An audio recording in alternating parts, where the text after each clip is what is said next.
tarde a todos. Dando continuidade ao livro que estamos a estudar neste momento, que é Os Mensageiros, de André Luiz,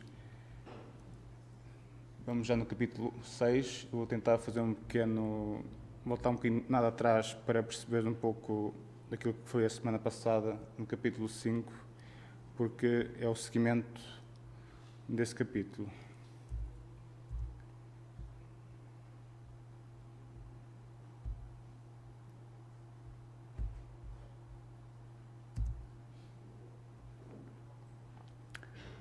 Portanto, a semana passada, no capítulo 5, tínhamos ouvindo instruções, em que nos aparece o instrutor Telesforo, que discorre para todos os aprendizes do trabalho de intercâmbio entre os trabalhadores desencarnados e encarnados. Isto porque estamos no pavilhão em que se faz, digamos assim, o centro de mensageiros, a formação dos trabalhos que são realizados entre a comunicação entre a parte espiritual e a parte de quem está encarnado. E, portanto, neste caso, o Telesforo era foi um antigo dirigente deste centro de estudos. E, portanto, André Luiz é convidado para empregar novos estudos e novo aprendizado neste centro. E, portanto, neste capítulo adverte sobre os companheiros que fracassaram neste trabalho. Portanto, é tudo uma forma de preparar e alertar para quem está atualmente em formação que não é um trabalho fácil. E cita empecilhos até nas religiões, além de tristes quadros humanos no mundo todo. E, portanto, como ajudar tanto desespero e incompreensão? Só com Jesus, no trabalho, no sacrifício e na renúncia. Portanto, nada de facilitismos. Isto foi o início do capítulo anterior, em que temos o nosso instrutor fora a discursar. No seguimento, agora no capítulo 6, de Advertências Profundas, ele continua dizendo: Irmãos nossos, sob o calor de sagrada inspiração, fazem-se ouvir na terra gritos comovedores de sofrimento. Necessitamos de servidores que desejem integrar-se na escola evangélica da renúncia. Desde as primeiras tarefas do Espiritismo renovador, Nosso Lar tem enviado diversas turmas ao trabalho de disseminação de valores educativos. Centenas de companheiros partem daqui anualmente, aliando necessidades de resgate ao serviço redentor. Mas ainda não conseguimos os resultados desejáveis. Alguns alcançaram resultados parciais nas tarefas a desenvolver, mas a maioria tem fracassado ruidosamente. Nossos instrutores de socorro de balde movimentam medidas de assistência indispensável. Raríssimos conquistam algum êxito nos delicados mistérios da humanidade e da doutrinação. Portanto, temos aqui já a tal advertência, para quem está lá na audiência, de que realmente é um trabalho que muitos fracassam e que é necessário um especial alerta para que não aconteça, naquele caso, não estão a ser formados naquele momento. Portanto, neste caso, o Aniceto também dá, digamos, a palavra a Telesforo, que é o antigo liderador da comunicação e que pediu, digamos, a presença de todos os aprendizes daquele trabalho que é, de intercâmbio entre a parte espiritual e a parte da Terra, dos encarnados. E prossegue. Outras colónias de nossa esfera providenciam tarefas da mesma natureza, mas pouquíssimos são os que se lembram das realidades eternas, no outro lado do véu. Ou seja, neste caso estamos a falar concretamente do Nosso Lar, mas que é uma colónia espiritual, mas existem muitas outras na Terra e também elas têm essas tarefas de enviar pessoas para auxiliar e para esclarecimento. A ignorância domina a maioria dos conscientes encarnados, e a ignorância é mãe das misérias, das fraquezas, dos crimes. Grandes instrutores nos fluidos da carne amedrontam-se, por sua vez, diante dos atritos humanos e se recolhem indevidamente na concepção de que lhes é própria. Esquecem-se de que Jesus não esperou que os homens lhe atingissem as glórias magnificentes e que, ao invés, desceu até o plano dos homens para amar, ensinar e servir. Não exigiu que as criaturas se fizessem imediatamente iguais a ele, mas fez-se como os homens para ajudá-los na subida áspera. Ou seja, se temos o nosso irmão que está um pouco mais abaixo, devemos, caso que eles já estejam um pouco mais acima, descer ao seu nível para os auxiliar também a subir um pouco mais e não ficar apenas esperando que eles evoluam por si próprios. É com um profundo brilho no olhar que lhes fora sentou, depois de pequeno intervalo. Aqui também ressalvo outra questão, que é o caso de muitos talvez já tenhamos ouvido que certas pessoas que tomam consciência que têm mediunidade, já alguma vez aqui ouvimos dizer que tirem isto, ou seja, o tal esclarecimento que às vezes é necessário para conseguirmos pegar nessa missão que é ter mediunidade e, digamos, colocá-la como se fosse um instrumento de trabalho edificante e não este receio, dada a ignorância ou a incompreensão de certas coisas, daí a necessidade do esclarecimento e do aprendizado. Se o Mestre Divino adotou essa norma, que dizer das nossas obrigações de criaturas falidas? Abstraindo-nos das necessidades imensas de outros grupos, procuremos identificar as falhas existentes naqueles que nos são afins. Em derredor de nós mesmos, os laços pessoais constituem extenso campo de atividade para o testemunho. Ou seja, não é necessário ir muito longe. Ao nosso redor, na nossa família, certamente podemos ter casos em que precisamos de auxiliar, precisamos de esclarecer determinadas situações ou determinados fenómenos que, se já tivermos algum conhecimento, podemos, digamos, levar à luz do esclarecimento. Cesse para nós outros a concepção de que a Terra é o vale tenebroso, destinado a quedas lamentáveis, e agasalhemos a certeza de que a esfera carnal é uma grande oficina de trabalho redentor. Preparemos-nos para a cooperação eficiente e indispensável. Esqueçamos os erros do passado e lembremos-nos de nossas obrigações fundamentais. A causa geral dos desastres mediúnicos é a ausência da noção de responsabilidade e da recordação do dever a cumprir. Aqui podemos ressalvar outra questão, que é termos consciência de que a mediunidade é um instrumento de trabalho, mas que existem muitos perigos, digamos assim, também no facto de, às vezes, as pessoas darem demasiada importância apenas à pessoa que tem mediunidade, e é necessário conhecer que ela é um instrumento de trabalho, mas existe todo por trás da parte espiritual que a assiste e que, digamos, nos auxilia, e que não devemos, digamos, colocar o mérito todo apenas na pessoa, porque podemos estar a causar, digamos, sua desgraça da questão de podemos estar a fazer levantar, de certo modo, ou o orgulho que possa ainda existir, ou, digamos, algumas imperfeições que todos nós temos ainda, e, portanto, temos essa responsabilidade de ter esse cuidado também. Quantos de vós foste abandonados aqui por generosos benfeitores que buscaram auxiliar-vos, conduídos de vosso pretérito cruel? Aqui não sei se compreende, mas digamos, muitos de nós, digamos, na espiritualidade, somos resgatados por benfeitores que nos levam para estes centros de estudo, de auxílio, e, digamos aqui, a tal questão de temos que ter consciência que muitos, depois, quando partimos de lá, temos que ter a consciência que aprendemos algo mais e que temos que colocar isso em ação. Portanto, quantos de vós partistes entusiastas, formulando enormes promessas? Entretanto, não soubeste recapitular dignamente para aprender a servir, conforme os desígnios superiores do Eterno. Quando o Senhor vos enviava possibilidades materiais para o necessário, regressavas à ambição desmedida. Ante o acréscimo da misericórdia, do labor intensificado, agarraste a ideia da existência cómoda. Junto às experiências afetivas, preferiste os desvios sexuais. Ao lado da família, voltaste à tirania doméstica e aos interesses da vida eterna sobrepuseste as sugestões inferiores da preguiça e da vaidade.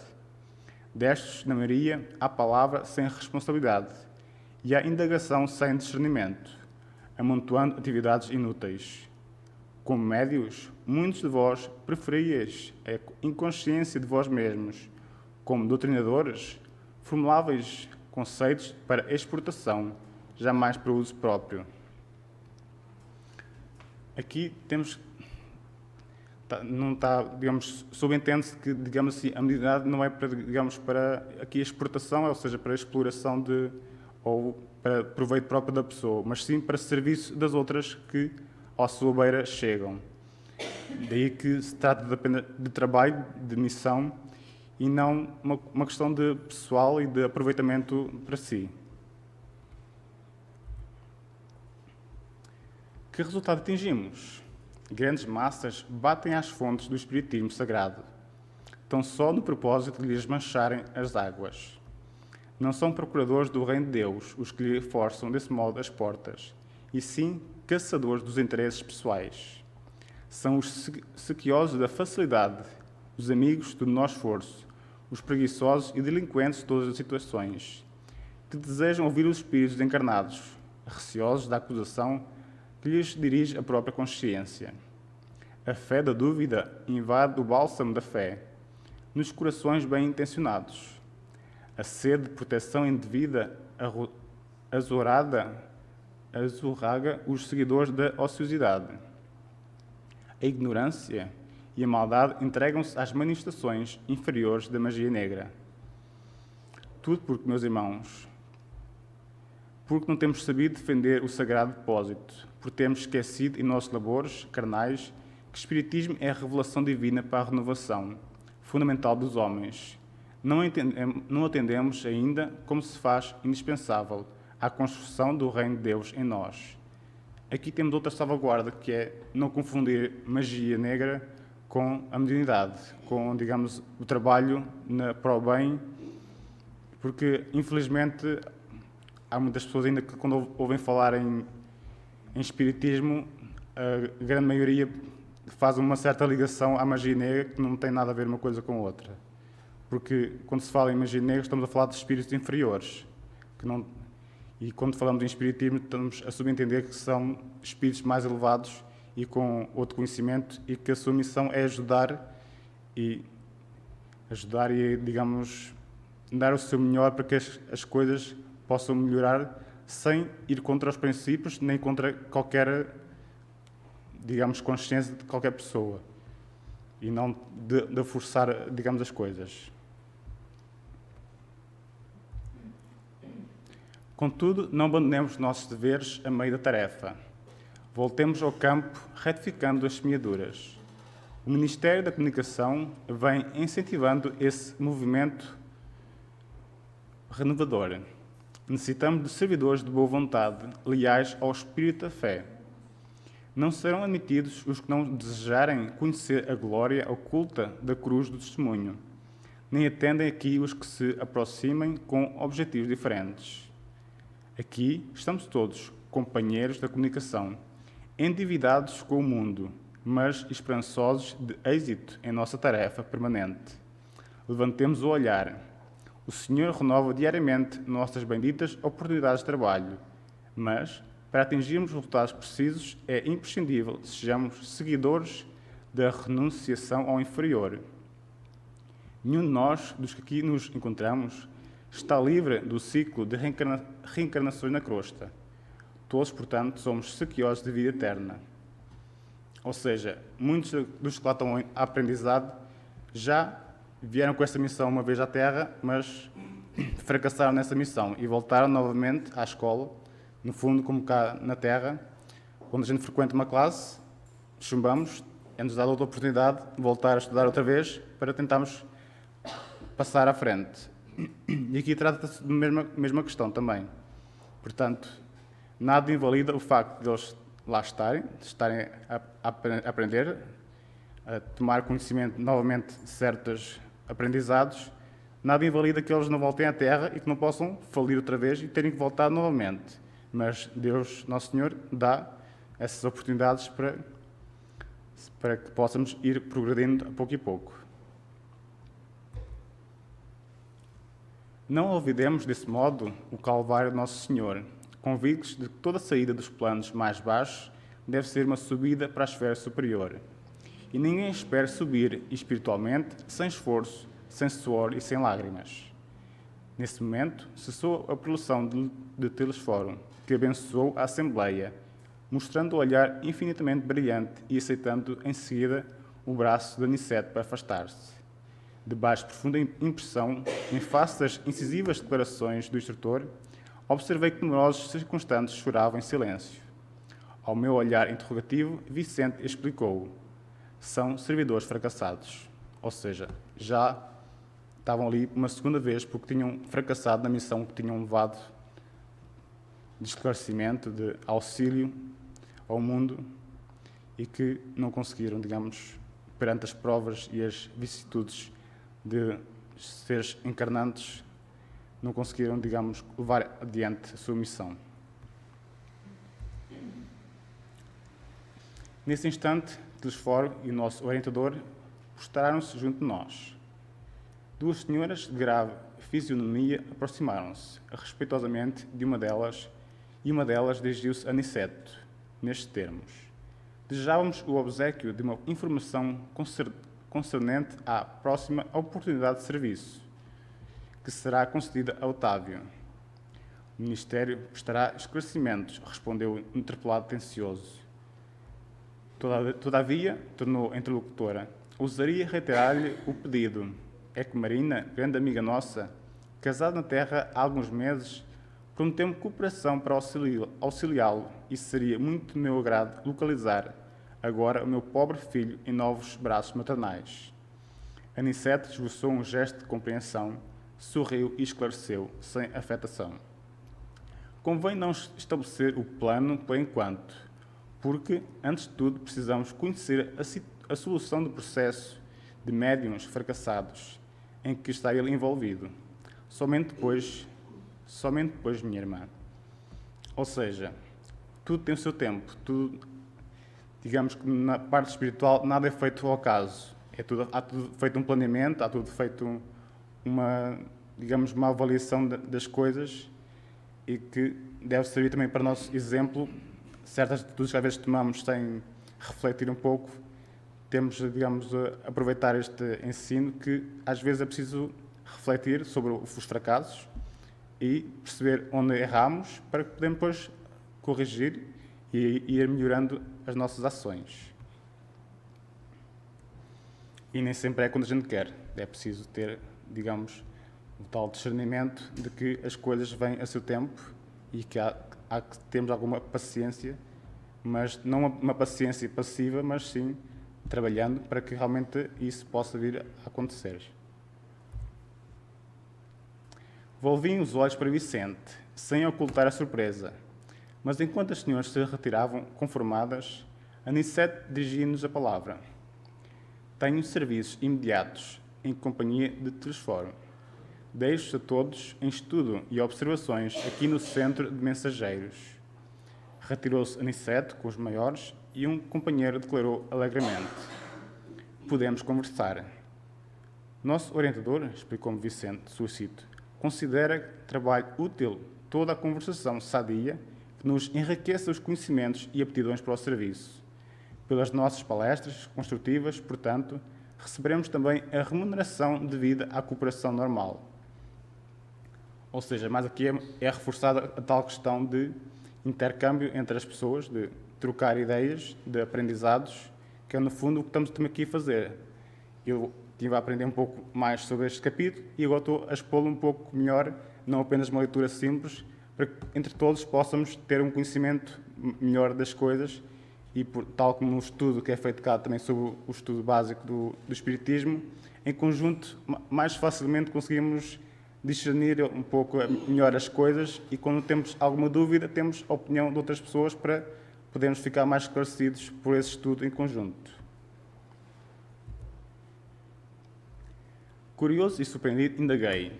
E se eu tentasse voltar aos assuntos inferiores da Terra, esquecendo a conversação edificante? Vicente sorriu e retrucou. O prejuízo seria seu, porque aqui a palavra define o espírito. E se você fugisse à luz da palestra instrutiva, nossos orientadores conheceriam sua atitude imediatamente. porquanto sua presença se tornaria desagradável e seu rosto se cobriria de sombra indefinível. Ou seja, aqui conseguimos perceber que, quando nos é dado o conhecimento, mais responsáveis somos.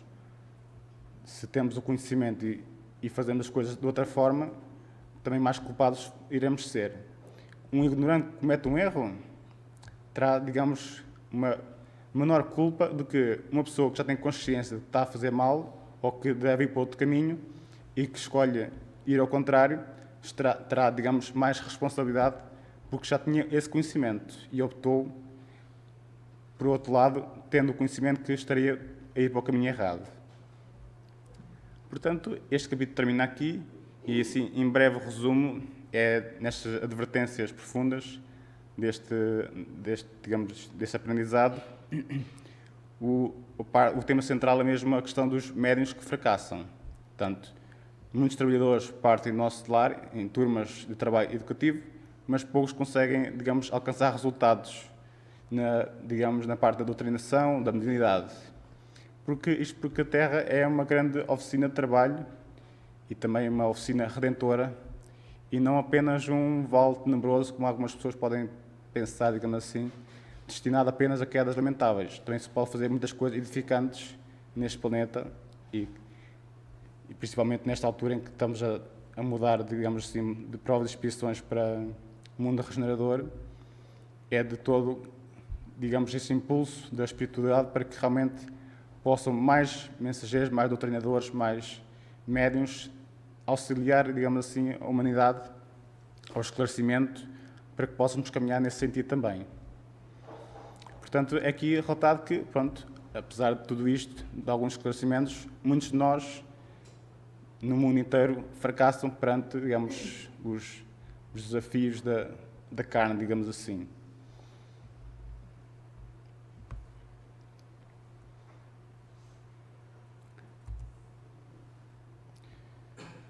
Para terminar, deixei aqui uma pequena imagem, digamos assim, do mundo maravilhoso que Deus criou para todos nós.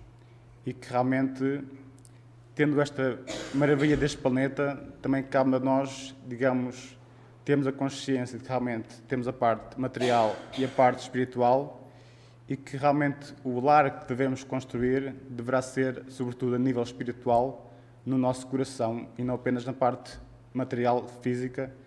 E todo este ensino leva porque realmente tomamos consciência, digamos, do lar que podemos construir dentro de nós e ao nosso redor, dando mais importância à parte espiritual do que propriamente à parte material, que apesar de ser necessária e uma grande prova para o nosso aprendizado atual, teremos que, digamos, não dar, digamos, apenas importância à parte material, mas também darmos muito mais valor à parte espiritual. Espero que tenha sido esclarecedor este capítulo e que tenha conseguido transmitir a mensagem da forma correta. Obrigado.